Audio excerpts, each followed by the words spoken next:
So we got Jason Mitchell coming on tonight. Just getting the YouTube stream going here. How's it going, everybody? I'm expecting a few of you to show up. You already told me you were coming, so yeah, I see a few of you already. Jay Mogsy, Matt Evans, Lost My Lure. He's a regular. Hey, Matt. Good to see you. This is going to be a fun one. Squatching up in Canada. How you guys been doing? I imagine everybody's probably doing quite a bit of hunting this time of year. I admit hunting somewhat takes over some of my endeavors in the fall as well. So let me know how you've been doing hunting too. There's Jason actually, so we'll get him going here. He should pop up any second. Hey, there he is. There we go. Can you see me? Yep. How you doing? Hey, good. How are you doing? Good. Yeah, I'm going to adjust my camera a little bit too. All you guys who are already on here, obviously, this is kind of a guy who needs no introduction when it comes to fishing, but Jason Mitchell's on tonight with me. Yeah, thanks for having me on. Can you hear me okay? Yep. Audio's good. Audio's good, and video looks good too, so good to see you. Yeah, good to see you. Thanks for having me on. You bet. How's the last week been going for you? You been fishing or hunting or? Yeah, I've been doing both, and we've had some really nice weather. I mean, today it was really cold and windy, and we've got a big cold front coming in now, but goodness, what was it, 2 days ago? It was beautiful. I mean, last week we had some really nice days. I mean, it was like over 60 degrees and hardly any wind a couple of days, and so we were out fishing on the nice days and been bow hunting some too. So good. Yeah, that's awesome. And for you guys joining on YouTube, you'll be able to hear Jason's audio. You won't be able to see him, but obviously he's on with the Instagram folks. Nice hat, by the way. Looks like we're wearing the same one today.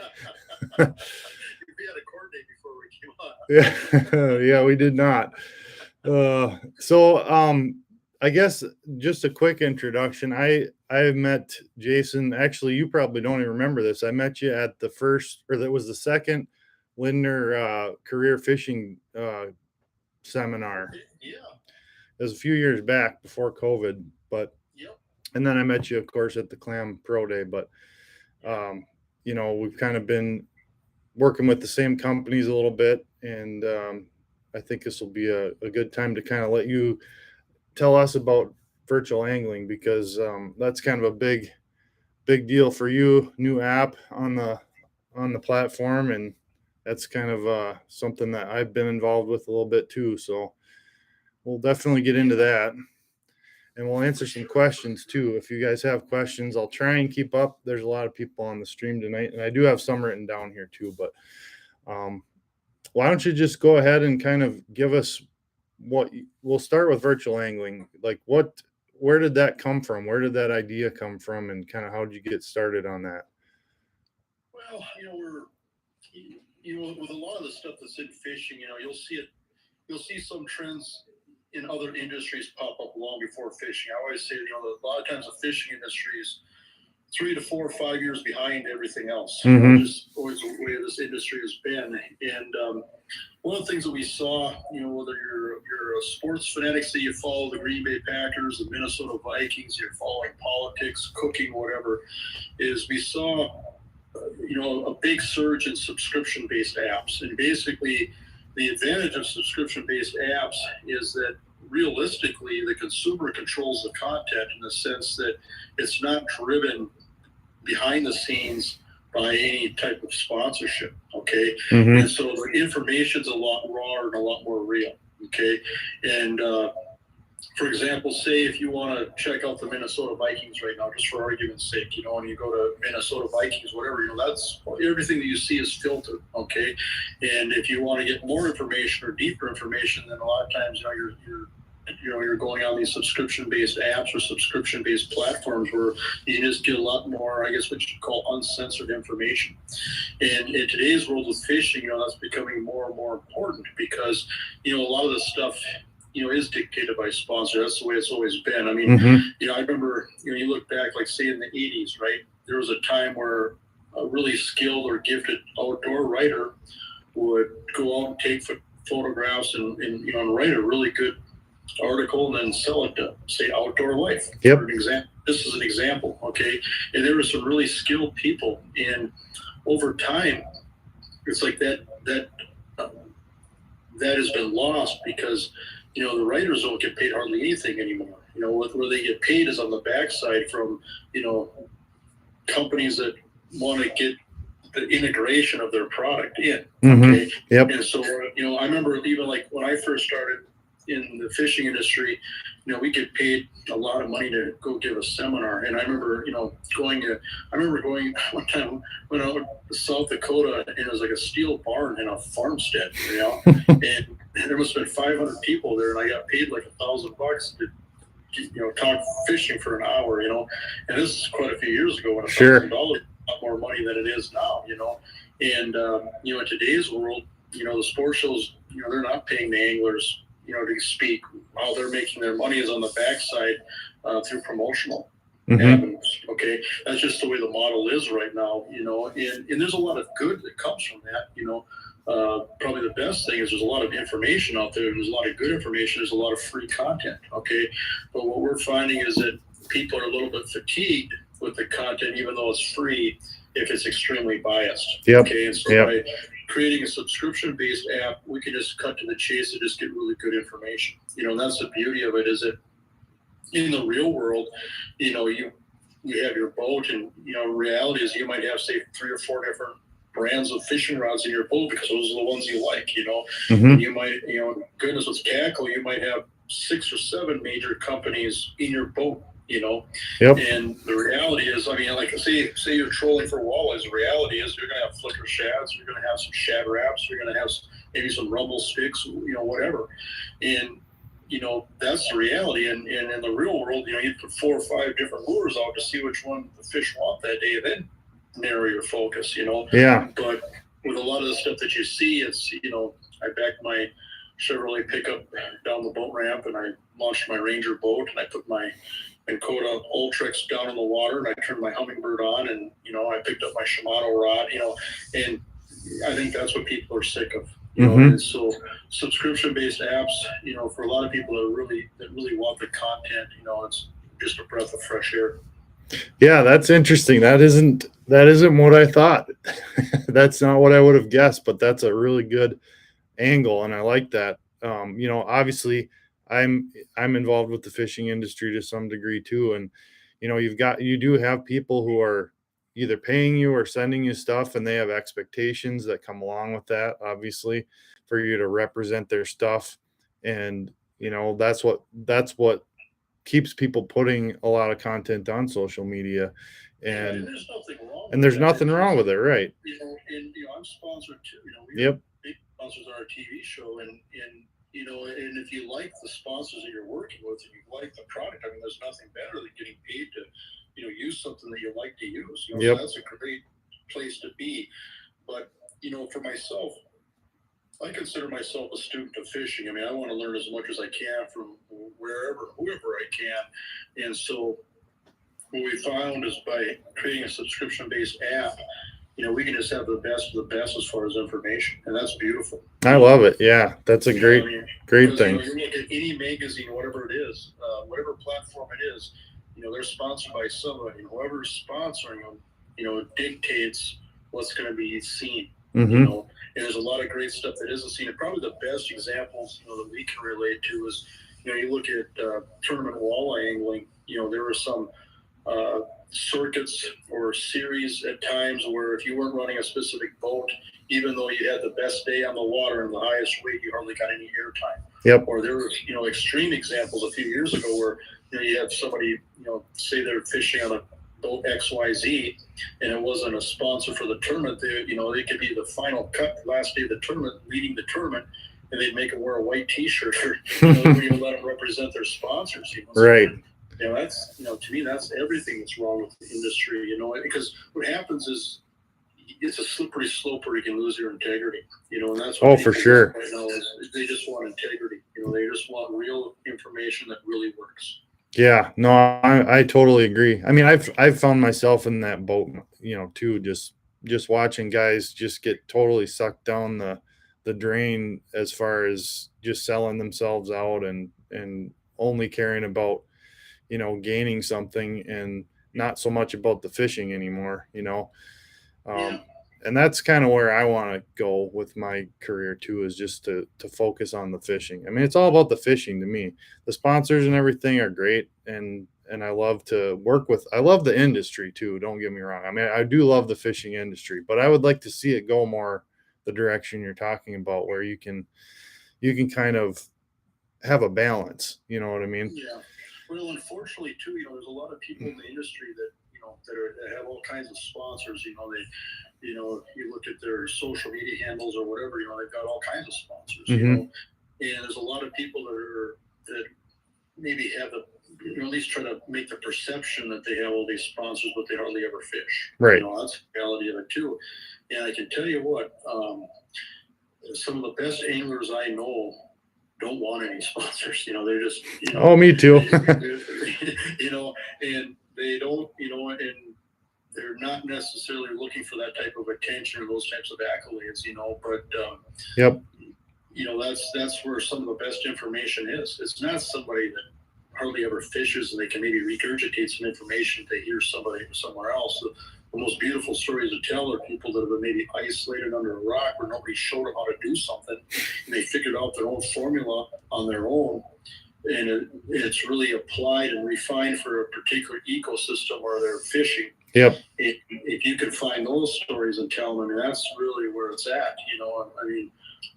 Like when we're filming shows, care less if somebody's sponsored or not. I just want to show good stories, and I want to learn something everywhere I go. Mm-hmm. Yeah, you do a great job of that too. I watching your show, it's very focused on the people, that you're fishing with, which I like. Yeah, give credit where credit's due. We go into all kinds of different places. A lot of places where we're maybe not even familiar with.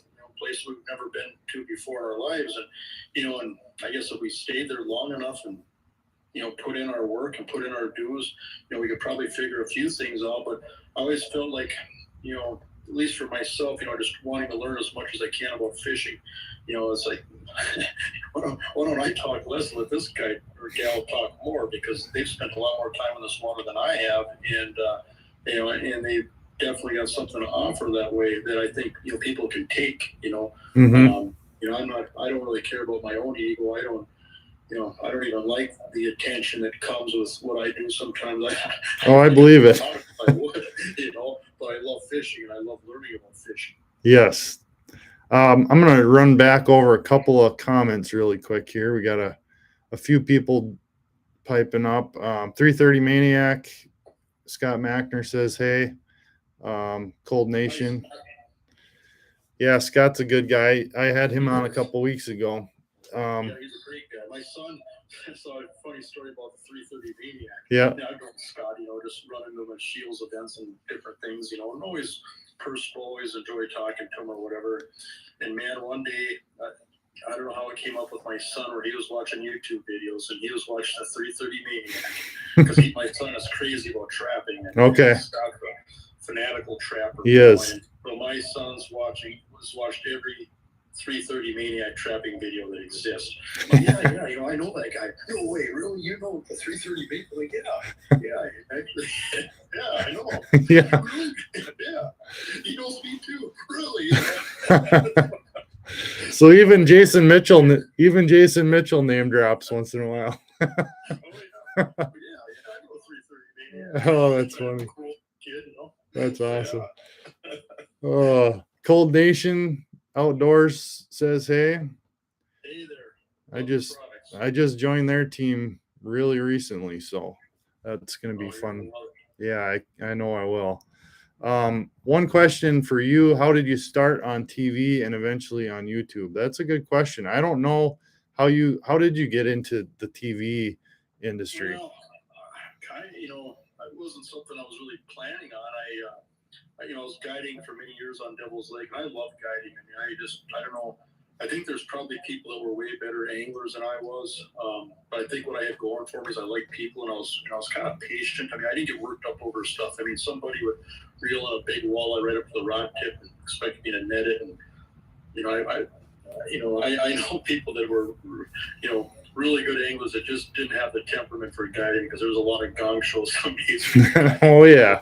Oh yeah. But I enjoyed that. I love taking people out that hadn't fished much or hadn't caught many fish and just figure out a way to catch fish with them. And I just love that challenge. And so I really enjoyed guiding, but I guided for many years. I filmed quite a few different TV shows for different fishing shows. I mean, pretty much everybody that was out there at the time, at some point I filmed a show with. But one person I filmed quite a few shows with was Tony Dean, was his name. And goodness, Tony's been gone now for 15 years, I think 16 years. But I had filmed shows for maybe 10 years with Tony, and I don't know how many shows, maybe 15, a dozen shows I filmed with Tony over the years. Ice fishing shows, water flying shows, open water fishing shows. And Tony and I just kind of hit it off, and so he became a really good mentor to me, and he just helped me with a lot of different business decisions, and always somebody I could bounce things off of, before I did it.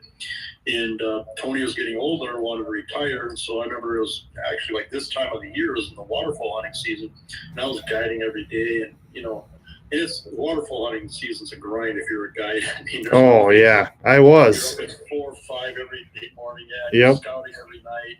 And it takes everything you've got just to come up with personality every day by the end of the season, I remember, it was like end of October, and Tony called me, hey, I need you to meet me for supper, and I mean, I just finally got done talking to my guys. I'm finally done scouting, and it's like late, like this time of the night, where I'm normally going to bed as soon as I can, and so I met Tony for supper, so just started talking, and he just gave me the opportunity to buy a show from him, or take his show over. And so I knew it was a tremendous opportunity, so that's originally how I got started. And then Tony and I were actually going to co-host the shows together for a few years, because I didn't know nothing about television at the time. I mean, I'd been on a few TV shows, and that was about it. I didn't know nothing about nothing. And then Tony died unexpectedly, and so that's kind of how we got started. And so we renamed the show to Mitchell Outdoors after he passed away. And I always joked, if I could have just got a quarter every time I was trying to solicitate some type of sponsorship from somebody, and they said, well, you're not Tony Dean, I could have just retired. I don't know how many times I heard that the first year, but hopefully, luckily, we made some of them pay. So, I'm sure. A few of them wish they would have done it back then. Probably. That's interesting. I didn't realize that you had a partner that never really even was your partner, because he passed away too soon. I did not know that. I mean, it was kind of a crazy time. I mean, there's always advantages to everything. There's always disadvantages to everything. I'm a pretty optimistic person, and you always have to look for the advantages, but I remember at that time, 2008, the economy was garbage. I mean, it was bad. Hands on sponsorships and stuff, and it was just kind of, looking back, it was probably one of the worst times to start a TV show.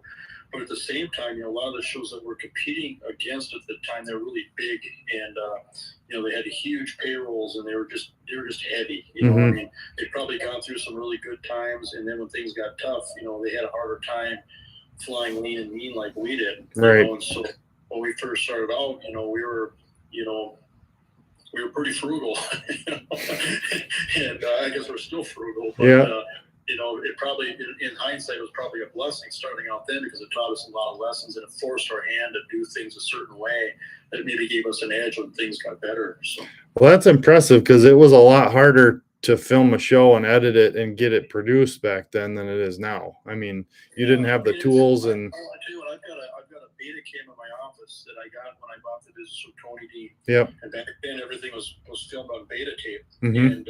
and we would have to deliver the shows like with FedEx. I mean, we deliver a tape to each network. Each individual network got its own tape. Right. And even everything, the closed captioning, everything was a lot more labor intensive. Mm-hmm. And I remember, before everything got turned into digital, You know, I mean, they would take the tape, they would cut it and splice it. There was hardly any graphics. Like you watch some of these old shows, whether it's Tony Dean or I know John Gillespie still got a few of those old shows that were done in beta tape. I mean, you know, very rudimentary graphics. I mean, no, you know, there's no slow motion, no. You know, so you look at now, you know, all the tools that we have. I mean, if you did see slow motion, it was like frame by frame, you know, like it was just a lot different footage. I mean, and our expectations were a lot different too, right? Yep. But you look at, you know, it's kind of like watching an older movie that was just a classic that you just loved as a kid. You watch it, and like, man, I would never cut it today, you know. Yeah. But you know, even like, you know, everything's shot and a lot of stuff shot in 4K. You know, I mean, it's just high definition. I mean, it's come a long ways. I have editors that can edit a show in almost 3 days today. Yep. You know, maybe even less if it's shot really well. Mm-hmm. Where that used to take a week and a half, 2 weeks. You know, it just everything is so much faster today, and you know the quality is so much more. I mean, that beta cam that's sitting in my office, I got it on a tripod. It's big and heavy. I mean, it's you know. Used to put it over your shoulder, and you know you have these big tapes, these big batteries, and at the time when that camera was new, it was about $100,000 camera. Jeez. About that, you know? Oh. And I got it when I bought the business. I never used it once because at that time everything was transferring over to digital so fast. So I just knew I didn't want nothing to do with beta stuff. You know? And so now, I mean, put it this way: you can buy a camera today for say $3,000 to $5,000. It'll do more than what those $100,000 cameras did. Even, you know, some of them might have good lenses. Don't get me wrong, a good lens is a good lens. But I mean, it's amazing, you know, how you know it's like everything, whether it's trail cameras or laptop computers, whatever it is. Everything's gotten a lot better and a lot cheaper over the last 10 years. You know? Yeah. Yep. I mean, my channel, my YouTube channel, I've filmed probably 90% of it on my iPhone. You know, and that's all you need. You don't need anything. I mean, you can do almost anything with that. You don't get quite the depth of field you get with a bigger lens, but I mean, to tell a story and to show people what you're doing, you don't need it, you know. Absolutely. Eventually I'd like to upgrade, but Ray Tiffany says, hey. Let's see. We got to catch up on a couple comments here. Also, I did have a couple questions for you written down from a couple guys earlier. Andy Schutte said, oh man, I grew up watching Tony Dean. Yeah, that's awesome. I mean, I used to watch every video. You had to rent them, of course, when I was a kid, you know, but I remember going to the video rental store here in Spooner, and I had watched every single hunting and fishing video on the shelf at least twice, and I had to start over, you know. But I was a freak when it came to hunting and fishing videos. And then when YouTube came out, it was just like it was awesome. Let's see here. What else do we have? Cold Nation. What is something in the outdoors people wouldn't expect Jason Mitchell to enjoy? That's a good question. You know, I'm a fanatical bow hunter. I don't know if people really know that. I mean, I make my living fishing. You know, I mean, we film a few hunting shows, you know, to round out third quarter. But yeah, I think people would probably be surprised how much I bow hunt. Yeah, that's awesome. Yeah, I am a archery hunter as well. I was actually going to ask you that question because you don't post too much about archery, but I knew you waterfowl hunted, and I've seen some stuff that you've put out, you know, waterfowl stuff. But I was going to tell you too, I did guide waterfowl for like 4 seasons, basically. We did field goose hunts, and then also my buddy used to guide on Lake Superior and Lake Pepin for he did layout boat hunts for divers. So I helped him with that quite a bit. You know, we shot all kinds of stuff, sea ducks, you know, longtails, pretty cool stuff on some big waters. Yeah, it was fun. But man, like you said, holy cow, was it a lot of work.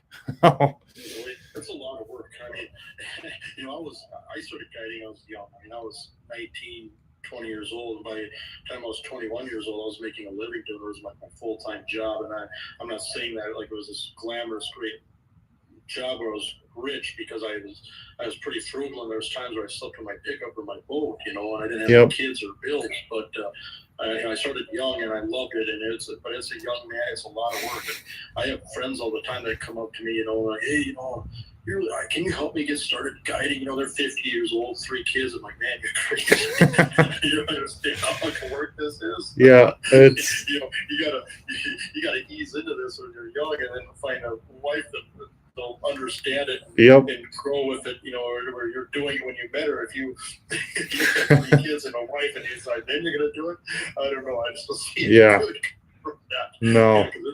You're up every morning and you're late at night, you're getting back, and then somebody wants to talk to you, and you just, I'm just like, I've been talking to people all day, I don't want to talk now. So, yep. I mean, guiding fishing is hard enough, right? I mean, it's plenty hard, but then waterfowl hunting is just another level because you're up way earlier, and you have so much more gear and like. Yeah, and I think you're just maybe at the mercy of conditions a little more too. Yep. And I mean, there's just times where you'll see all kinds of birds, and I don't care who you are. You're not where they want to be, and you can't get to where they want to be. There's nothing you can do about it. And these people are, why don't you flag? Why don't you call? Why don't you do this? Why don't you do that? Whatever you do is wrong. You're in the wrong spot, Yep. And, the people paid a lot of money to be there, I mean, so yeah, it could be a real tough gig some days. I mean, the good days are great, but the tough days are tough. Yes, I agree. And I still do waterfowl hunt quite a bit in the fall, it does take some time out of my fishing time in the fall. I do confess I do a little bit of hunting this time of year. It's nice to have a little break, but so many great things it's the best fishing of the year. Yep. Everybody knows it, and there's still nobody out there because there's all kinds of things to hunt. Yep. And it can be candle on both ends right now. There's about 10 things I'd like to do this weekend, and I'll probably end up doing one. But the bucks have been running around like crazy over here the last 3 or 4 days, even with this warm weather. So I'm hoping to sit in a tree here this weekend, but I'm assuming you are too over there with this cold front coming. I was in a tree tonight. And, I'll be hunting as much as I can here. So. I got a couple quick questions for you about virtual angling that I just was wondering, what do you think the best feature of the virtual angling app is? Like, what's the number one advantage to virtual angling if the guy was to join? Well, the new content that pops up every day from across the Midwest from a huge assortment of anglers. A lot of different anglers are contributing some type of content. There's blogs, there's videos, and so it's very timely and it's very relevant, and it's coming from a lot of different angles. So there's a lot of different voices, and that's really what I enjoy. Is I'm sure we've all had it where you like to fish a certain way, and you know that it works, okay, and then you'll see somebody else is a very accomplished angler that maybe is doing the same thing, but they've got a different twist. Like I remember one thing that opened my eyes. Like, I run bottom balters and spinners a lot, obviously out in Devil's Lake. And, a lot of times I'm running braided line for my main line, and then a monofilm and snell for a spinner. And but then I was talking to some different people, or we had some different blogs pop up on the app, and a couple of people I have a lot of respect for. I would consider some of the best anglers that I know. They swear by using monofilament for their bottom balsa rods. Doing it wrong, I don't know. But I love when we have two different people that are getting it done, okay, and they'll have two different formulas. Then you can compare or mix and match, so I think that's beautiful is when you can get that different type of information, especially if it's different from your own experiences. Maybe if people are doing things a little bit differently, just maybe causes the wheels to turn a little bit. I still can't decide whether I like braid or mono better for junior apps. I go back and forth on that. I've seen both sides. Oh yeah, it both have merits. I mean, there's pros and cons to both. Some days one works better, some days the other works better. But I love that type of information, where you can get a lot of relative information that's coming at you right now, that's happening right now, and it's coming from a lot of different voices, and trying to give it that that unbiased feel where we're just trying to tell the best story from what we regard as some of the best anglers out there. I think that's a beautiful thing. Yeah, that's a really good point. And I was going to also ask you, what do people often miss on virtual angling that maybe gets overlooked that's got a really good value to it? Oh, I think it's probably human nature to maybe I think we all have a tendency to look for things that we agree with, Mm-hmm. or you're trying to find an article that maybe validates what you do. Okay? Sure. And I think for a lot of people, when they're consuming information, they're trying to get some type of validation where they feel like, okay, yeah, I know how to fish and gotten pretty good at it and do this and this and this on my lake. And I want to find things that validate what I know. And that's fine, I guess, if that makes you feel good, whatever. But I think one of the most beneficial things is when you can find things that are different. Mm-hmm. Okay. If you're a finesse angler, just you got it in your head that you got to use 1 pound test, and you got to use small millimeter jigs and live bait, whatever, and you just can't get in your head that soft plastics work or bigger profiles work at times. Dive into that. Mm-hmm. Expand your repertoire. I can't stress that enough. Just being versatile. Just have confidence and being comfortable with as many different things as you can. Spend some time trying things that you're not comfortable with and that you haven't done before. I guarantee you that a lot of this stuff works. And if you can get comfortable with that, you're just more dangerous. Yeah, of course, there's a time for finesse. There's a time for 1 pound test. There's a time for crushing one single wax worm on a real tiny jig and letting it falls real slow, 3 feet above the fish, or stopping it. Of course there is. There's times we've all seen that, but there's also a time to power fish with inch and a half long profile soft plastics over basins, and there's a time to try to get fish to accelerate 4 or 5 feet from the rest of the pack, Mm-hmm. and a lot of different things you can do, and so expand your repertoire. Don't consume information to validate what you know. Consume information to contrast with what you know, and then to identify things that you don't know, and then try to expose yourself to that. And to me, that's what makes fishing so much fun, is just the learning. Yep. I know people that go back to the same spot, same lake every year, same jig, same this, same that, and nothing ever changes over 20 years. They're still having fun. Mm-hmm. That's fun. That's great, actually. But I'm just not built that way. No, me either. I remember guiding every day. I knew what was working. I would still just leave those rods at home some days and just go to a different part of the lake, different presentation, just because I just wanted to mix it up. I want to do something different, So that's, for me, I'm always looking to try to do something different. And I just love that. I just love learning and trying new things and then having success with that. Yeah, no, I'm the same way. If I find a really good bite, I might enjoy it for a day or two, maybe 2. But on the 3rd day, I'm starting to look for something else or a different way to catch those same fish, or I'm starting to experiment with some other, something else. So that next time I run into a situation like that, I've got more options. I can understand the fish better. I can understand what's triggering them better. I can understand where they're moving. So I totally get it. I'm always trying to keep it fresh. You know what I mean? But there's nothing wrong with just going back and. If I'm not fishing for fun, a lot of times I'll just go with what I know is working.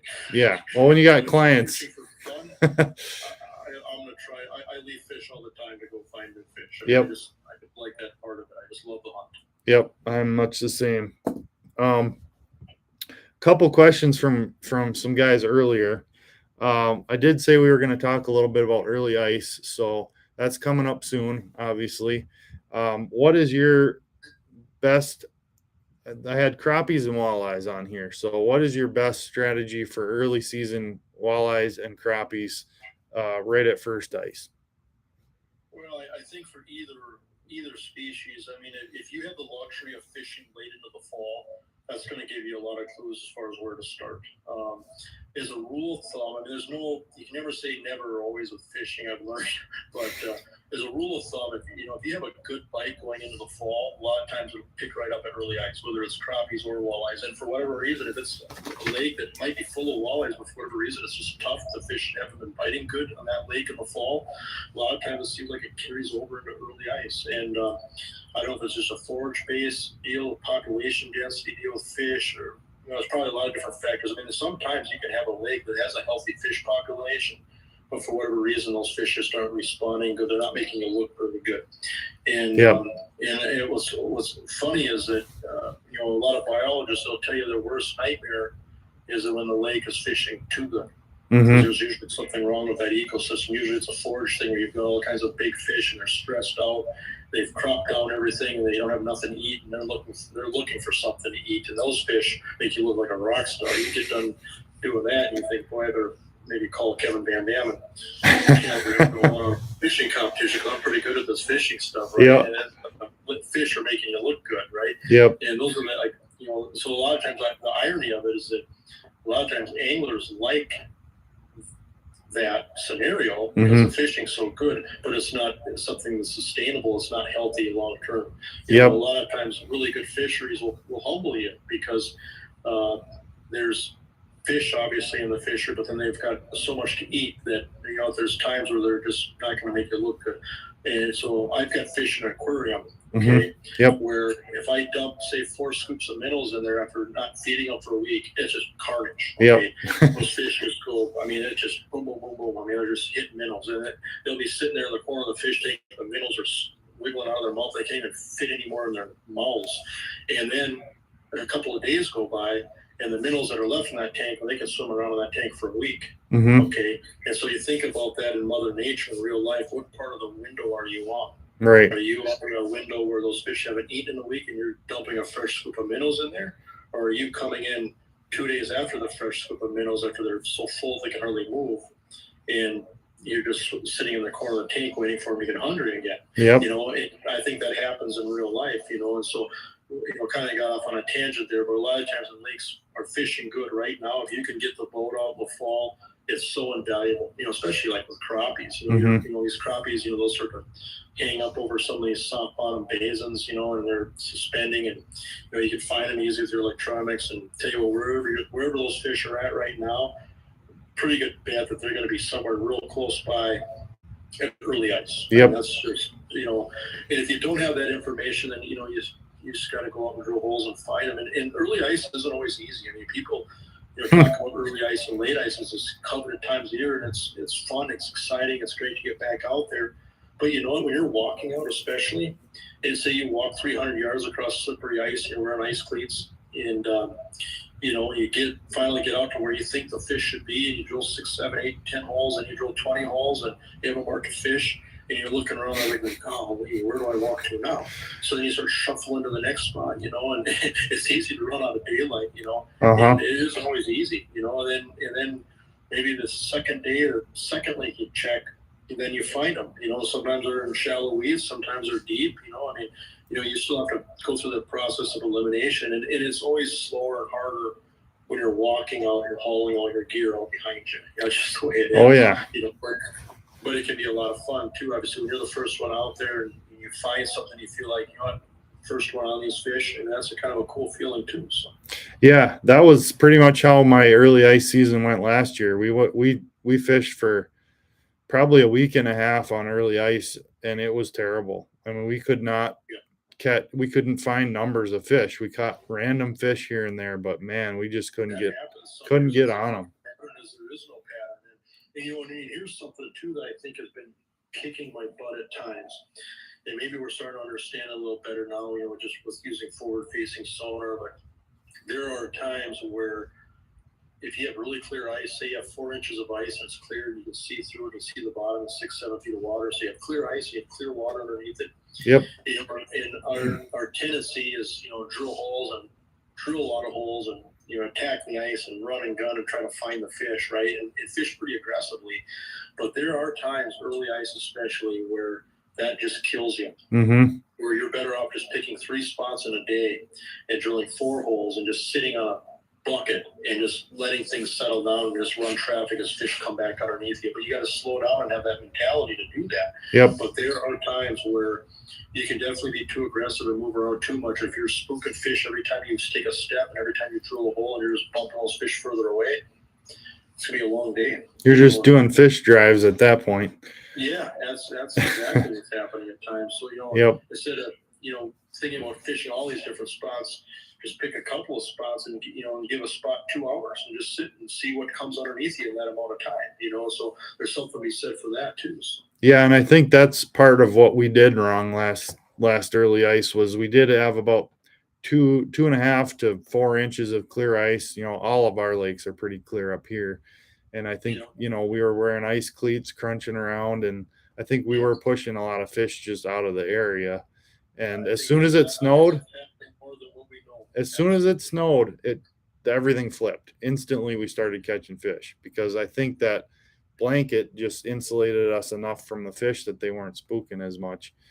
And that was a good lesson to learn last season. If that happens again, I'm going to do exactly what you're saying and just the fish are close. If you Yeah. know the lake well enough, they're around, and you just might have to wait them out. What's amazing is our presence when we're above, while standing on top of the ice. We feel underwater, where we can look up, Yep. And it's amazing. I mean, you see the boots, you can see everything. I mean, it's amazing how, how much you can see looking up through the ice. Even sometimes when there's, like, say, 2 feet of ice and some snow on the ice, it's amazing how much you can see.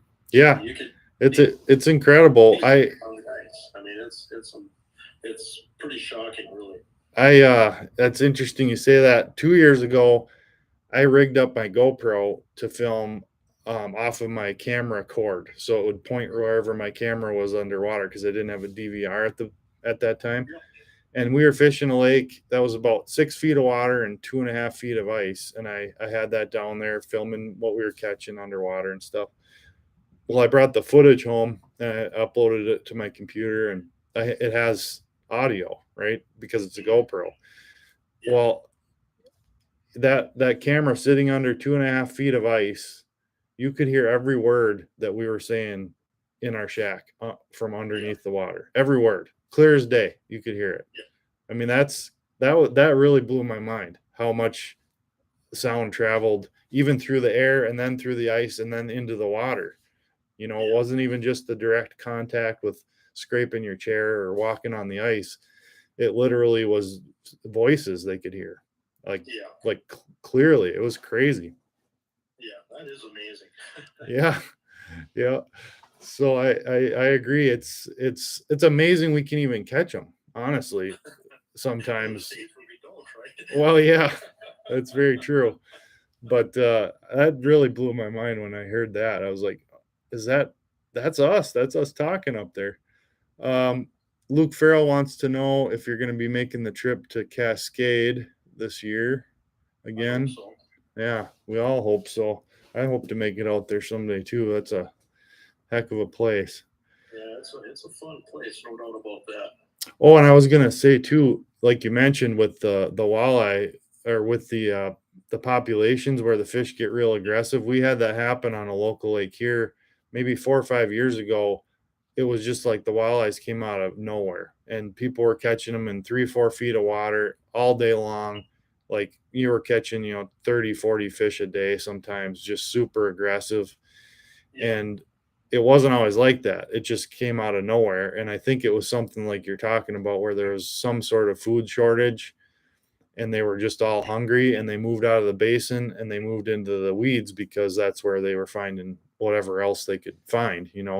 Maybe there was a big bug die off or something, and it only lasted 2 years like that, and then the population completely tanked. I mean, it crashed so hard that you could hardly catch a walleye in that lake for about 2.5-3 years, and now it's starting to come back again. But the word got out, it just got hammered, and a lot of fish got pulled out of there too. But I think that's exactly what happened, is exactly what you're saying. The forage just somehow changed, and it created this huge move of fish into the shallow water where people had access to them. Mm-hmm. But yeah, that's exactly what can happen. Not always a good thing when everybody's catching fish. No, usually really good fishing, there's something wrong. Usually, Yep. Yeah, it's like that for every day for everybody. I mean, there's usually something off. It ain't gonna last. So. Yeah, you're just taking advantage of the fish at that point somehow. What type of rod do you recommend for fishing crappies with plastics? That's a good question. Oh, it depends on. I would say by and large, you can't go wrong like with a 30-inch or 36-inch dead meat rod, just a glass rod with a pretty heavy backbone for setting the hook. But it's got a really just a sanded tip on the end where you just watch it dunk. Mm-hmm. If it's more of a finesse bite, where say you got to use say 1, 2, maybe 3 pound test, I might have to drop down to a spring bobber on a really light bite, but typically, for crappies, I like to start out big. I like to start out with like a Mackie minnow or something that's got, like a Mackie Jamie, something that's got a little bit of profile. And I like to fish high. And I feel like if I can fish above the pack or above the mob and fish high, I feel like I catch bigger fish that way. And so I'll start out bigger, dead meat rod with a lot of times 3 pound mono, and then drop XL like with a Mackie minnow is a really good crappie combo or package, I guess. But if it's just more of a finesse deal where I just got to scale down and lighten up, which some lakes, some fisheries are like that. Tell you what, a lot of times we're fish like northern Minnesota, western Minnesota, really good water. And tell you what, times where I've had to go down to, like, say, Minneapolis and fish some of those metro lakes that just get hammered, that's an eye opener. Oh yeah. You're not catching crappies on some of that big stuff. It's just the way it is, and scaling away down. And granted, the fish are smaller too, but there's just times where you got to use more finesse and a lighter spring bobber, so that's the case. And tell you what, a really good, just a factory made rod, and it isn't a custom rod at all, is I believe it's called what is it called? Straight drop, I think. Clam makes it. It's called a straight drop XL. Yep. Or it's a medium light spring bobber. It's 27 inches long.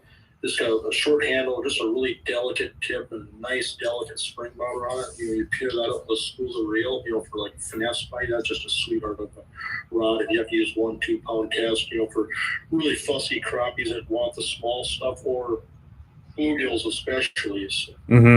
Yeah, and that's pretty similar to what I do. A lot of times on our lakes, we tend to have fish in both categories, even in the same area sometimes. So you'll have crappies that are hot and aggressive and will hit big baits, and then there'll be fish right alongside of them that you got to finesse. So I oftentimes take 2 rods as I hole hop, and I'll fish big on the first drop. I'll drop like an 1/8 ounce Z Viber even, or some kind of rattle bait or a bigger spoon. And I'll fish it really aggressive, and sometimes you just get smoked right away. Might catch 2 like that, 3 like that, and then you just see fish coming in and not eating. And then I'll grab my other rod, drop finesse down, and catch a few more. And then eventually they won't even hit that, and then you just got to keep moving until you find aggressive fish again. But yeah, usually those first few fish are your easy ones, and yep. Sometimes your bigger ones, if you get them to elevate, especially if you're fishing above the fish, say you're fishing 4 feet above the fish, that's a lot of water to climb, right? Yep. And the big fish will beat the small fish if they got to race 4 feet up, and so if you can get fish to climb up, raising the water column, that's a good way to sort the size of fish, if they'll do that. Some days they won't budge, but if you can get them to accelerate and to climb, that's a big thing. And then obviously those bigger profiles, those fish can see it from further away, so you can get them to climb higher. So it's kind of a big fish formula. But you wear out your welcome, so you either got 2 choices. You can either move and find a new pot of fish and start this process all over again, or scale down and catch the fish that are left that won't hit the big stuff anymore. So sometimes it's easier to grab another rod versus grabbing an auger, and poke a few more fish out of there. And then finally you get, it's funny with crappies, you get to a point where you just wear out your welcome. You got 5 of them just sitting there. It's like, and as funny as you go 20 feet away and drill a hole and get on maybe a different pot of fish or just a fresh bunch of fish and catch them again, and you go back to your good hole, say half an hour, 40 minutes later, and it's like some of them have short-term memory where you can get some of those fishing, or maybe some new ones moving in. I don't know, but it's funny how you can just kind of bounce around and make those little moves and wear out your welcome and make a little move and find some fresh ones. And then after you get tired of that, or they get tired of you, then you go back to your old hole, and sometimes that fires up. So. Yeah, no, that's why crappies are so fun. I fish crappies quite a bit just because it's always that cat and mouse kind of thing. You're chasing them around from this hole to that hole, and they're chasing your bait up and down, and you got to get your combination just right to trigger them sometimes. And they're fun to catch. We have a lot of good crappie lakes over here too in Wisconsin. We do have a lot of great crappie lakes. Well, you fished one, at least one last late ice, right, over this way. Yep, with Dax. Yep. And there's probably 200 or 300 lakes similar to that one within, just 100-mile radius that have fish like that. So we're pretty blessed over here when it comes to the crappies. Yeah. Walleyes over here are much tougher. You got some great walleye fisheries out by you, and our numbers are just nowhere near the population that you can sustain in those prairie lakes. We've got stocking programs that help, kind of rejuvenate the fishery every year, but even with those, they're few and far between compared to, those big prairie lakes. Yeah. But they do grow some big fish. We do get upper 20s once in a while. Somebody will catch a 30-inch walleye over here, but they're just you might fish for 2 or 3 nights before you even catch one over 25 inches. Yeah. So well, there's times where I'll fish 2 or 3 days, and I catch one here too. Yeah. Yeah, that's true. Yeah. So one other question we had: spoons for walleyes. So every year there's more, right? There's this spoon and that spoon and this color and that color and this shape and that weight. And what is your best walleye spoon and cadence, I guess, overall that you use? Well, I use the clam rattle and blade spoon quite a bit. I like that particular spoon. It's just got a really loud rattle, especially out here. We get some stained water in some of these prairie lakes. I also like that leech flutter spoon a lot. Okay. That's one of my favorites. I'm not really a big color lure person. I know that probably sounds crazy, but a lot of times, if I had to, I could have 4 or 5 lures in my pocket in a bag or cup or something with a lid on it. And I'm not a big color person either. I know we have to have all these colors to sell a lot of tackle. Yep. Every beat color stare at me, we're going to sell more tackle this year, right? Come up with more colors, but I'm not a big color. I mean, the way I look at it is I got to worry about the right things. Okay, if I'm in the right place at the right time, I can use the raw color. I guarantee it. Mm-hmm. Will catch fish. Yep. If I can be the person that finds the fish, some of those first fish are going to be so aggressive, it ain't going to really matter. And if I'm in the wrong place at the wrong time, I can use the right color, but I can tell you what the results are. Not very good. Mm-hmm. So I focus on my focus is on finding fish. A lot of times I'll drill holes and I'll look around all day long trying to find a good bite. I'll have the same lure tied on all day. That's whatever I started the morning with. Mm-hmm. I mean, where I fish with other people that do things differently, I'm not saying that it's right or wrong. I'm just saying how I do it. But they'll change lures all the time. Like, what difference does it make? We're not on them. You think just putting a different lure, different colors, all of a sudden is going to change it? When I'm talking when you're on a place like Devil's Lake and you're fishing new water, every time you hit a spot, you're trying to find spots that haven't been hit by people. You're not going where community spots. There's a bunch of people already fishing there. You're looking at, I don't think there's been anybody over here in a long time. There hasn't been anybody over here yet this winter. Mm-hmm. And you're first person on those fish. That makes all the difference. Yeah. So find the fish. If you worry about finding the fish, then you can have all kinds of fun with different lures and different colors. But as far as spoons, I mean, a lot of times with flutter spoons, I'll do more of a high exaggerated lift. Sometimes I'll lift them 4 or 5 feet off the bottom. They're flutter spoon. They flutter, right? So Mm-hmm. you get a lot of flash, a lot of wobble on the way down. With the rattle spoons, it's maybe more of a harder cadence. But I fish, and you go to different bodies of water and you pick up different things. Where there's just some things that work good on some bodies of water. Oh yeah. But other lakes, maybe it's a different forage base, maybe it's different water clarity or whatever, where the fish just want a different tempo. Mm-hmm. If that makes any sense. But like out here, like with our fish, where you've got high densities of fish, and a lot of these fish are a lot of times aggressive. It's just a really hard power. I compare it to like if you're swinging a hammer, like you're pounding nails on a roof. I mean, just a really hard knock or cadence that's maybe a 6-inch to a foot stroke. But in really clear water, I've been out on Green Bay and stuff or even there's a few clear lakes in South Dakota where you lift it up over your head and let it fall down. Sure. You're lifting it up 3, 4, 5 feet and letting it come down. So it can vary. Clear water though is a general thumb. Higher lifts, get it up. Those fish can see it from further away. Kind of key on the fact that there is good visibility. Dirty stained water, keep it a tighter, just a harder knock. Get those rattles knocking. Seems to be kind of the deal. So. Yeah, that's good advice. I like that. And places like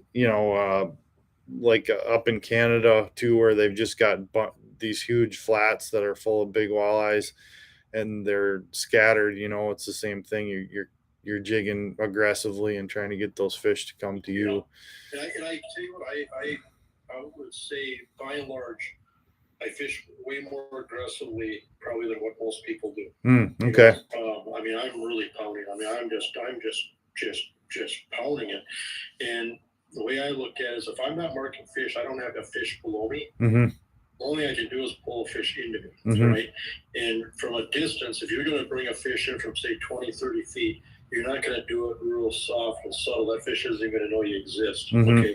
But if you get it up and just and pound it where those fish can see it from further away and feel it, they can feel that water displacement, see that flash, hear the rattle, whatever, and you can pull fish in. By default, there's some fish that are just looking for a meal. They're looking for something to eat. Mm-hmm. When they see you, they gun you down. And what percentage of fish is that?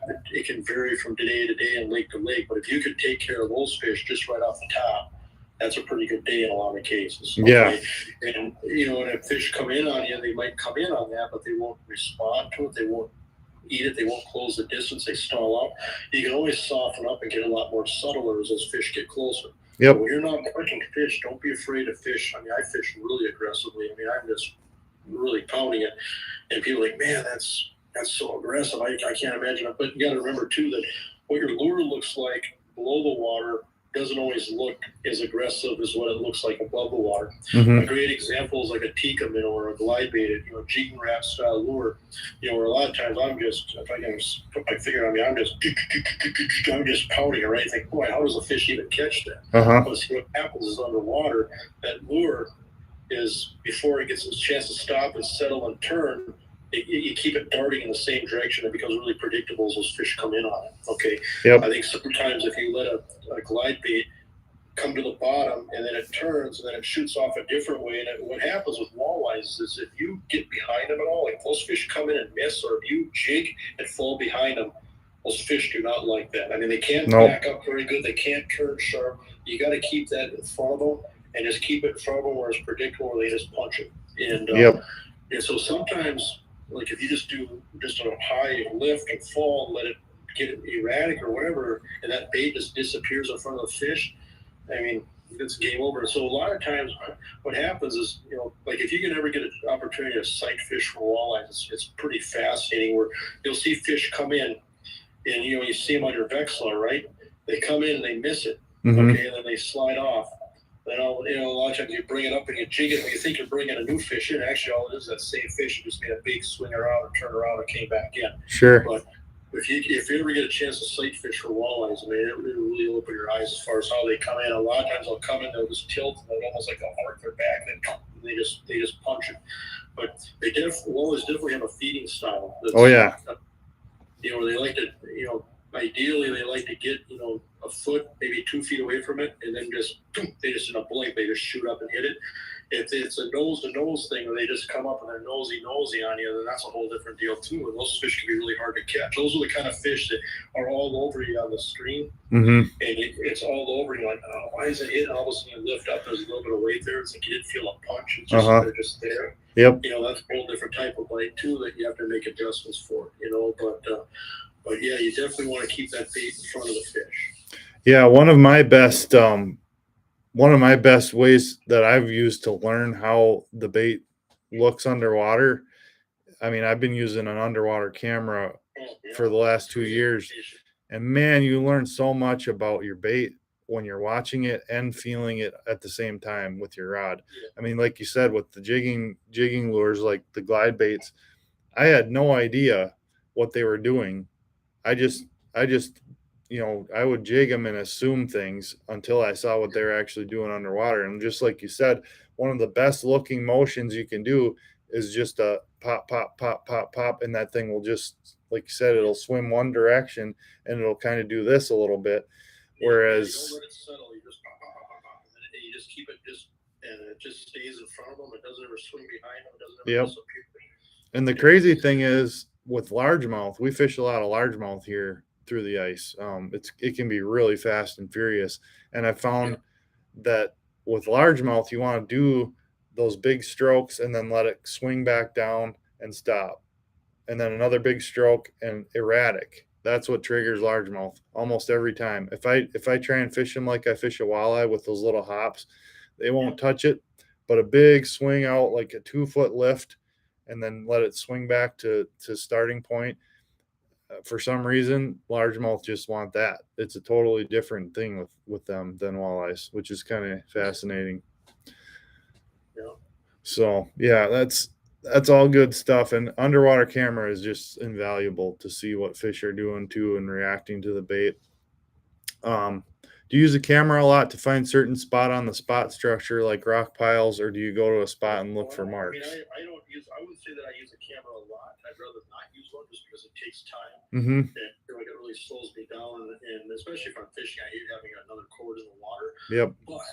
But there's a time and place for a camera, and tell you what, I've learned some invaluable lessons from a camera. I mean, sometimes, for example, I had this mental picture in my head of what I thought the bottom looked like. Maybe I pictured what the rocks looked like or whatever, and dropped the camera down like, whoa, these rocks are way bigger than I thought, or there's hardly any rock. It's like this like lumpy clay with a few scattered. It wasn't nothing like what I envisioned. Yeah. I guess. Yeah. I'm trying to say. Or there were times where marking fish and they're coming in and disappearing and wouldn't eat, and like, what am I doing wrong? And they're a bunch of suckers, or I mean, just the bone of things I've learned. There are times, for example, where it's almost like in an ecosystem where, for whatever reason, there's just factors or environmental factors that the fish don't like anymore, and so they're just moving. It's like a mass exodus, and it's almost like there are geese migrating in the sky where they're over here. And now they're all going over there, and you can just mark waves of fish come by, and it's like pulling your hair out, and like you're trying all these different things, and also catch one on a dead stick, or an hour later after marking 50 fish, you catch one on something like a ripping rap, for example. You're just like, what is going on? Like there is no pattern, right? And you're trying all these different things above the water with the clues that you're given. You put a camera down, and it's amazing where you'll just see these waves of fish just passing by, like geese in the sky migrating, right? There's no way they're going to come on your decoys, right? They're going to Texas. Yep, okay? I've been there. And you'll watch all these fish come by, and every one of them's got its fins tight to its body, and it's just moving where it's hardly even moving their tail. They're just like just lines sliding by, and all of a sudden, 1 out of 20, for whatever reason, as soon as you see that fish, it's going to bite because it has a completely different body posture. The fins are up, the gills are up, the back's arched a little bit. You're like, oh, that one's going to eat. Well, if you didn't see that below the water, and you're just above the water, and you're trying all these different things, and pink rattlesnake, boom, drop it down and catch one right away. Like, oh, I'm onto something. But actually, you're not. It's just 1 out of 20 that have different posture, right? But so I mean, a camera really opens up your eyes. Like you said, it opens up your eyes for presentations too. I mean, as far as just watching how fish come in and hit, how fish come in and hit the wrong end of the jig. I remember one time there was a really tough bite on Devil's Lake, and we were just pulling our hair out, and it was over deep water, and we were on fish, we were catching a few, but we just could not get them.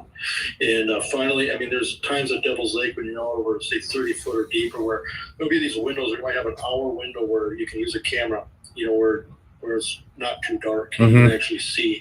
And because it seems like if you have to hang the camera too close to the bottom or too close to your presentations, like the fish don't want to come in close to the lens. Sometimes it's funny. I mean, sometimes you'll have a pike come up and try to eat the lens. Yeah. It's like, but for whatever reason, so like sometimes with these panfish, they're either attracted to it or they won't come anywhere near it. And so you have to be a certain distance back for it to work good a lot of times. And so we got a little bit of sun. I put that camera down. I had 1 hour where I could see, right? And I remember these fish. I was missing these fish, and I couldn't figure it out. So I was missing fish. And then what I was doing is I was downside. I was I went from, I was down to like using like 1 or 2 spikes on the back of it. At that time, this is many years ago, but at that time we were using these Gens worms, so the old Lindy Gens worms before we had tungsten and all this stuff today. It was like a heavy jig for deep water, and kept missing these fish. Well, here what was going on was these fish were coming in, and every one of them was hitting the wrong end of the jig. They weren't hitting the hook end; they were hitting the lead end. So how do I fix that? So then, so I told you I was downsizing. I kept going to fewer maggots, fewer spikes, making it smaller and smaller. Thinking I had to lighten up and get smaller to get them to bite or to quit missing them. Well, I ended up being the exact opposite. I ended up putting 20 spikes on the back end, tilting I was using a paddle or not, tilting the knot so that the back end, it was like a guppy tail, kind of tilting it down. Yeah, sure. You got horizontal. I don't know. Sometimes a 45 degree or a cockeye degree is pretty good. Yep. And I cocked it down and put more bait on the back end. It kept it from hitting the front end, and then I started catching fish. Yeah. So if I didn't see that on a camera, there's no way I would ever come to that conclusion or figure that out. So I mean, I don't use a camera every day for everything, but there are times where cameras have really maybe gave me some answers to either some frustration or maybe gave me a deeper understanding of what I was fishing. Yeah, and there's another situation I've run into here several times where you almost can't catch the fish unless you see the bite. That they're that finicky. Where if you don't see the hook go into their mouth, you don't feel it. Like you will not feel it. A lot of perch bites like that. Yep. Those big perch are very overfed with invertebrates like freshwater shrimp and stuff, where they'll open their mouth almost, and you almost have to let the jig fall into their mouth. You almost have to slackline the jig so that it will actually go into their mouth. That's how light of a bite it is. Well, here's something I've learned from a camera, especially in deep water. It really becomes magnified. Where you get that, say you're using a spring bobber or like a little tip like our dead meat rods, you'll see that tip just dunk, right? Yep. It's just a dunk, okay? And when you watch that process underwater, that fish hits the jig and pushes forward with it in its mouth to get the dunk. If a fish just comes up and doesn't move, you don't get the dunk. Nope. If it just comes up and sucks and spits, you don't get the dunk at all, okay? And so that's, kind of an eye-opener where, to get that nice rod tip drops down, on a spring boat or whatever, that fish is coasting forward 4 or 5 inches. If you're in 40 feet of water, like when we're perch fishing on Devil's Lake, that fish might have to go a foot forward before you get anything on the rod tip. Okay. There's a lot of days where they're not going to give you that. Yep. That's just reality. And so, there's different things you can do. And sometimes I'll take the line, I'll actually just pinch it with my finger and thumb and get a little bit of a crease in the line. And I can just watch that line. It'll move. And that's one way to pick up those fish. Sometimes you'll get a little bit of an up bite, but again, that fish has got to move with it in its mouth. But if they're just sucking and holding or sucking and spitting, either sight fish or using a camera can be one of the only ways to catch those fish. Yep. One other technique I use when they're like that, if I can get them to do it, is I'll just use a slow raise. And if those fish will if they nip at it or grab at it, then my raise will actually cause the rod tip to drop while it's in their mouth. And then you feel that bite and you can hook them. That works too sometimes, not always, but one thing I do a lot too, a lot of times it's a live bait thing, that when the bite gets really, really tough where you're pulling your hair out, a lot of times it could be live bait over plastics, and so like say you're using a crushed wax worm on the back end of a jig or a couple of maggots, whatever it is put your wax worm on and then take like a tiny treble hook and just slide it over the hook and let it dangle, and maybe crush another wax worm and put it on. And what happens is when a lot of times they'll grab onto those wax worms and they're just pulling, and sometimes they'll even back up with them, and they're not getting that hook or that jig in their mouth, but they get caught in the face with that treble hook. That's a good trick. A lot of times you snake them, but if it's in front of the gills and forward, it's fair. That's fair. It's not considered snagging in most days if you're in front of the gills or in front of the eyes, but a lot of times you get them on the outside of the lips, but they just get caught up in it. And on a really tough bite, that's fill the pail full of fish when nothing else works. And sometimes, in my experience too, like tungsten can work against you when the fish are biting that light because they're too heavy, and the fish are used. I mean, they see something suspended in the water, it's neutrally buoyant. It's not heavy. So they're expecting when they open their mouth and pull that suction that it's just going to slide right into their mouth. Well, a tungsten jig doesn't always do that. And then you're better off going to a lead, which is still heavy but much lighter than tungsten because they can pull it in. I still like to go back to the old style teardrops. I think on a really tough bite, I think the teardrop is where it's at. Mm-hmm. Yeah, for sure. One question here from Tom North Shore. Any tips for jigging tubes for lake trout on Lake Superior when it freezes?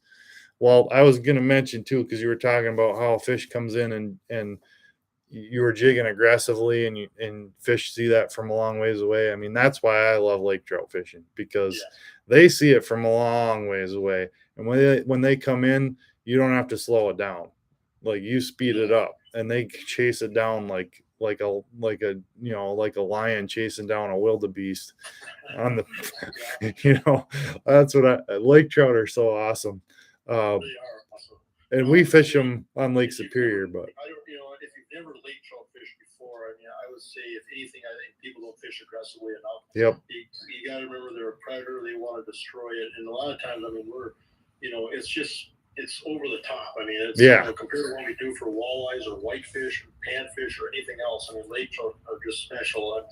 And, a lot of times, be a kind of a hop, reel, hop, reel, hop. You want them to chase. I mean, usually they want to chase, and even if they come in and disappear, it's like they're circling their kill and then they're coming back around. So you just want to keep working it, and don't be afraid to work it down either. I mean, a lot of times we'll lift them up, and if that doesn't work, send it down, 6, 7, 10 feet at a time, and see if you get them to chase it down towards the bottom. And sometimes they get down towards the bottom and eat it there, But, I would say, watch lots of videos and just see how people are working it. But it's really exaggerated compared to anything else that you'll do in freshwater. I think that's what people love about it so much, is that you got to move it. I mean, there's been times where I was saying I had a fish come in on me and maybe chase me around a little bit and ignore me or whatever. I've been using this white tube all day. I'm gonna try something different. And I'd be reeling up as fast as I could just to grab a different rod and drop down. That's fill around. Yep. And as I was reeling up as fast as I'm using a bait caster. I'm reel, and I'm at 10 feet below the ice. Wham! I mean, I'm like, where did that come from? Fish came right up and ate it. So lake trout can do things that no other fish can. I mean, 100%. They're one of the funnest things around, I think. Yep. And I had that same thing happen on Lake Superior, where I was doing exactly what you're saying. I was like, I'm going to reel this up and try something else. I was in 65 feet of water, just crank it up. And all of a sudden I got like 10 feet below the ice, and I just see a vapor trail on my Vexlar just shooting straight up. And I'm like, well, I better not pull it out of the water because something's coming. So I just ripped it just under the ice. I mean, maybe 5 feet down. And I was watching down my hole. I could see my bait. And that thing came straight up like a rocket. And I couldn't even see. I just saw the tail behind it, coming up like this. And all of a sudden the mouth just whoop right under my hole. I mean, in 65 feet of water, they can cover that in 2 seconds. Just what's interesting about trout, I think all trout have a tendency to do this, where like they're very, I don't know, they kind of remind me of like dolphins or something, where they like they'll come in, they'll bump stuff, or they'll swat it with their tail. They'll come in and they'll touch it, and they'll come in and they'll just bump it, and then they'll come around, and then they'll come back and eat it. It's like they play with their food, like a cat playing with a mouse before it kills it. So sometimes you see stuff like that too. So sometimes you have to kind of be patient, where they come in and come out, and they're not leaving it because they don't like it. They're just leaving it because they're playing with you. Yep. Pretty soon they're going to kill it. Yep. And they play a long time sometimes. I mean, I've had fish chase me up and down and up and down and up and down. I mean, for 5 minutes before they finally just decide to eat it for whatever reason. I mean, it can be a long time that they'll chase. And like you said, drop it down to the bottom and you just see that mark just following it straight down. It's so fun. I love the craziest story I have about lake trout fishing is I was fishing the north shore of Lake Superior. Hardly ever freezes hard enough to fish on it. You've probably seen some videos of when it does, but it's maybe every 10 years that we can get on the north shore. and you're fishing 200, 200 feet of water sometimes up there. I was fishing 200 feet, hook a big fish on the bottom, basically 10 feet off the bottom, and I fought it up 100 feet, so halfway up to the surface, and I lost it. Well, I saw my jig, and all of a sudden I see the mark kind of come off, swim down about 10 feet, and then I just turned around and came back and smoked it again, and I caught him. It was like a 15-pound lake trout. After being fought off the bottom for 100 feet, he still was so mad at that jig, he just turned around and ate it again. It was nuts. No other fish would ever do that, No, lake trout do things that no other fish will do. Absolutely. I mean, you miss a walleye one time and it's gone. It's going to go to the next county sometimes. Yeah. But that's great advice for lake trout. Just jig aggressively and jig the whole water column. I mean, 100%. Do not just jig the bottom 10 feet. Like, use the whole water column to get the bite. I mean, yep. Just keep. If they'll keep following, just keep them chasing. And if you see a high flying mark, reel up just above it. And a lot of times that'll be a lake trout coming through. On Lake Superior, lake trout suspend all the time. Actually, if you go to my YouTube channel, there's a video on there. I was actually demonstrating how I jig on Lake Superior. It was about 80 feet, and I'll jig 20 feet up and work it there for a while, another 20 feet, and I'll bring it all the way up to 10 feet under the ice, and then I'll send it right back down to the bottom and start over, right? Well, while I was demonstrating it, I was just said, watch for marks higher in the water column when you're towards the bottom. And all of a sudden I was like, there's one right there. And I reel up, and sure enough, it was a lake trout. And it was about halfway down the water column, like 40 feet down. And I caught it on camera right there. Like they're not walleyes. They don't relate to the bottom all the time. They can be totally pelagic sometimes. Absolutely. Especially if that's where the food is, Like in Lake Superior, it smelled. Well, too, a lot of times that water is so clear that even if they're 20 feet away, 30 feet away, whatever, they don't have barrel trauma. They can go up or Yep. down, like no other fish. You get them up to the top, they'll start burping up here. They go right back down. Mm-hmm. It's funny. We get a lot of silliness sometimes on social media. And I remember one time we did a lake trout episode. Of course we're deep. I don't remember how deep. I don't know, 60, 80, 100. I don't even remember. But there was some guy on there that's just kind of a sour face. Like everything is bad. I think I found a bad Facebook page, but he started whining and crying about what a savage I was and how disrespectful to the resource I was and how terrible of a human being I was because we're catching all these lake trout out of the water, suffering from barrel trauma. I'm like, well, thank you for letting us know you've never caught a lake trout. Idiot, Yep. They don't have barrel trauma. They just burp up the air, and so a lake trout will shoot up 30 feet to cut it down. You get them up to the ice, and they'll burp up a few bubbles, and right back down to the bottom they go. You're using 25-pound Power Pro, and that rod is bent over, that rod tips in the water, and you're just hanging on. The only thing really dangerous to a lake trout is warm water. Like in the summertime, if you're pulling them up through warm water. Vertical holds, I think everybody's gotten smarter at that. Yep. Just handling fish better, especially in the wintertime when it's cold, Yep. But barrel trauma isn't one of them. No. One more question, and then I'll wrap us up here. Actually, it's a two-part question. What's the shallowest walleye you've ever caught, and what's the deepest walleye you've ever caught? Well, shallow, less than a foot. We've caught a lot of walleyes, shallow, where you set the hook and they roll like a bass. That's pretty common out here in some of these lakes. Catching fish shallow. I don't know, a foot, 2 feet. It's right there. Water where when you're catching it, you're visualizing it. The water's barely deep enough to cover their backs. As far as deep, I've caught some walleyes more accidental. I don't like to fish for walleyes past 30 feet, to be honest with you, just because of the barrel trauma. Yep. There's times, for example, like when we're ice fishing, where we're out over the basins and like the perch are in 40 feet of water, and every once in a while you'll find a big walleye out there, catch it, and eyes are bulging out of its head, and you pretty much have to kill any walleye that you catch at least past 35. What's interesting about barrel trauma, it's a moving target. There's times where, for whatever reason, like catch fish at 25 feet of water and they're blowing up.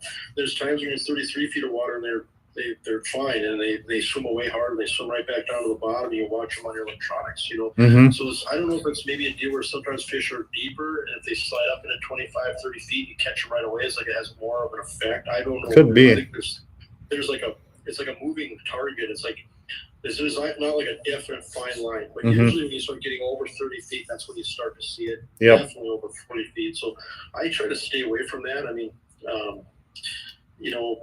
I just, I'll fish shallow whenever, or shallower than that whenever I can, and make a lot of excuses to do so, but I've caught fish, walleyes in 60, 70, 80 feet of water, just doing other stuff. I remember up in Canada one time, before we had spot lock, and we're in a flying camp where we basically just drift across this deep part of the lake, and these boats are like 14-foot boats with no depth finders, Yep. really, no good lake map. And it's a deal where, okay, this is the deep part of the lake. It's about 100 feet. So we would drift across that and just jig up and down with spoons.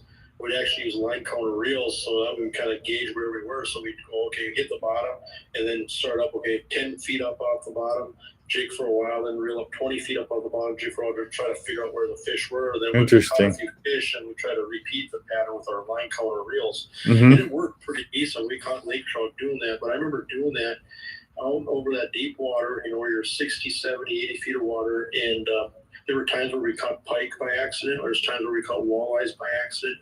So oh, yeah. It's sometimes I think they're deeper than what a person thinks. So. Yeah. My deepest walleye came in the boundary waters, actually.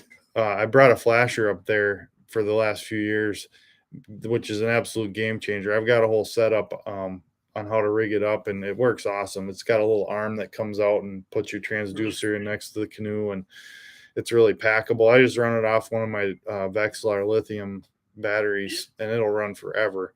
But we were vertical jigging lake trout. We had perfectly calm conditions one year, and we were basically video game fishing lake trout below these schools of Cisco's.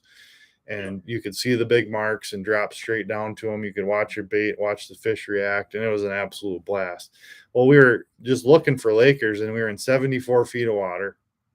Saw a mark on the bottom, dropped down to it with, I think it was a tube jig, and the fish came up just like a lake trout and chased it up about 20 feet and smoked it. And it fought like a Laker at first, and then about halfway up, it just stopped fighting. I was like, what happened? It's still there. Well, it was a walleye. It was like a 6-pound walleye in 74 feet of water on the bottom. Yeah, or they shot up on, I was watching on active target, and I would have swore it was a nice lake trout. The way it came in and just gunned me down.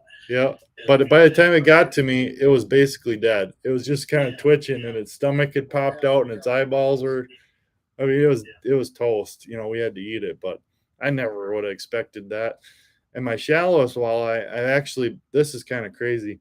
I've been, the last 2 years, I've been sight fishing walleyes in June, like early June, when after the spawn, after that's all over, water temps start to hit that 60, upper 60s, pushing 70. After dark on our lakes, there's a huge push of fish, ultra shallow at night, and you can see them with a headlamp. You see their eyes, and you can pitch swim baits right to them, and they'll smoke them right in the light. Like I'll catch them by sight at night with a headlamp consistently, like limits of them. That's pretty cool. I don't think there's many people doing it yet, but some places I've seen hundreds of walleyes. Like on our lakes are 10, 15 foot of visibility, but these fish are in 2 or 3 feet of water, maybe a foot. I mean, inside the ends of the docks a lot of times. Yeah. Wow. And I'm usually the only person out there. So it's kind of it's a pretty cool pattern, but I caught one. It was probably an 18-inch walleye. I got back to the dock at the landing, and there was all these perch in the blowhole, right? Well, there was walleyes all over, just chasing these perch down. And one of them was up on the ramp concrete, probably, I mean, its back was almost sticking out of the water. And I pitched a little jig and crappie minnow to it, and he swam over and ate it. Right? I just watched him swim over and eat it. I didn't catch a fish in my boat the whole day, I got skunked, and I got back to the landing and I landed a limit of walleyes in about 3 minutes. So Wow. That's cool. yeah, that was pretty awesome. And you got to have clear water, and that pattern only lasts about 3 or 4 weeks maybe. But the more I've tried it, the more consistent it seems to be. And I've tried it in several different lakes, and it's happening everywhere. So Wow. pretty cool. That is cool. My buddy Weldon said, thanks, Jason, for the great rods. He's using the meat stick. We appreciate you. Yeah, that's a good lake trout rod. Or sorry, not lake trout rod, but a good rod. And you've got some lake trout rods too, right? Yeah, we've got the Max series. Yeah. Yeah. We've had big trout rods for a long time. And they've got the guides that come around, the spinning rods with the guides that come around. Yeah, we do what's called a Robertson wrap. Yep. It starts at the top and it spirals to the bottom, just so when the rod's loaded, you don't have any hard angles going down. Yeah, I fished with one. It was really nice lake trout rod. Yeah, it worked great. Actually, I got one coming from Clam. I'm picking it up next week. So we're gonna wrap it up here. A couple questions about you going to Fargo show. You going to the Fargo show this year? I'll be doing the Shields Ice Fest. I think I'll be there Friday, Saturday at the Ice Fest for the Fargo Shields. Okay. Yep. I think that's in a couple of weeks. It's coming up here. Coming up quick. Yep. A lot of guys saying they like the Mac rod. Good. Yeah. Awesome. Well, this has been fun. I've enjoyed it. I think a lot of guys had some good questions, and hopefully we answered them. But yeah, appreciate having me on. I can't thank you enough. Oh, well, yeah, it's my pleasure. Absolutely. Is there anything you want to say before we sign off, as far as what people should check out as far as virtual angling, or any of your other stuff you want to plug? As far as a virtual angling app, you can upload the app, either through the Apple Play Store, or basically any where you upload your apps, whether it's Apple or Android. Upload the app, and then and I believe you've got a code for subscriptions. And Yep. So I'll hand that. I'll leave that in the notes on this video. So put that in the comments below, Mhm. so that way they can save, going through your stuff. But it's just a great resource, a great platform, and there's just a lot of good stuff on there. I mean, there's a lot of stuff on electronics, all Mhm. the different brands. Just a lot of relevant fishing information for whatever's happening for that time of year. Right now, we've got a lot of really cool fall fishing topics coming up here. We're going to have a lot of ice fishing stuff as far as prep destinations, lure categories. I mean, there's just all kinds of different stuff. I mean, it's rich with content, and it's not driven by one brand or the other. It's just, we've got all kinds of major players on boards, as far as just anglers that have a lot of respect for this industry, Mhm. that are contributing. And we've got a phenomenal group of contributors that are feeding us this information, and it's good stuff. I mean, it's something that I'm looking and reading the stuff and watching the videos all the time, because I want to learn too. If I can learn one little thing each night, at least put something in my head, get me to think about something that's worth it. So it's a very affordable subscription. I mean, it's less than what a crankbait costs every month, and knowledge is power. I mean, you get a lot of information, you get a lot of intel, stuff that you can apply to your fishing, things that maybe ways to look at things that cause you to think a little bit differently, as far as trying to figure out a pattern. I mean, it's just a lot of good information. So Yeah, no, that's really good, and I've thoroughly enjoyed the app. We actually, All Around Metalworks LLC, just said he absolutely loves it. So we've got one guy who's got it already. Yeah, and I appreciate you providing stuff too. You've been one of those contributors. You sent us some really good stuff in, some great tips and stuff. And that's the thing, is we're all looking for tips. We're always looking for just ways to, do things a little better. It doesn't matter what we do. I mean, there's always a way, like, I never got it that way. I'm going to try that, and that's what it's all about. Yeah, I'm hoping to send quite a bit more in this winter once the ice season gets rolling. And, I've kind of gotten to the point where one of my favorite things to do is take a technique that works in one genre of fishing and apply it to another and figure out how to make it work. Like that is one of my favorite things to do. You know, like circle hooks, I fished them in salt water. I've taken them to fresh water and figured out how to make them work. Like, you know, stuff like that is kind of what I love to do. So hopefully we'll be able to provide some more of that type of content here this winter. Good. So I appreciate it.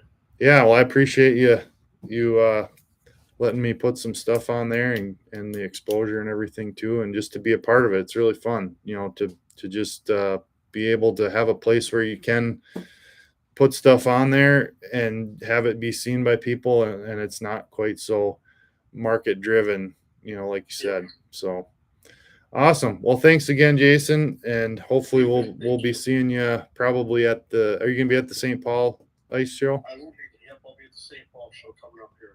Okay. December, I think that is. Yep. I'll probably stop by and say hi there. I'll be at the Euro Tackle booth part of the weekend. So, yeah. Awesome. Well, you have a good fall. Hopefully, you stick a big old gnarly buck here in the next couple weeks. I was going to ask you, when's your gun season start? Tomorrow. Oh, really? Okay. Yeah. You're early. Friday at noon. So, yeah, it's coming. So, I've been bow hunting some here this past week, and I'll probably jump in the line with a rifle here starting tomorrow night. But okay. Yeah. Yeah.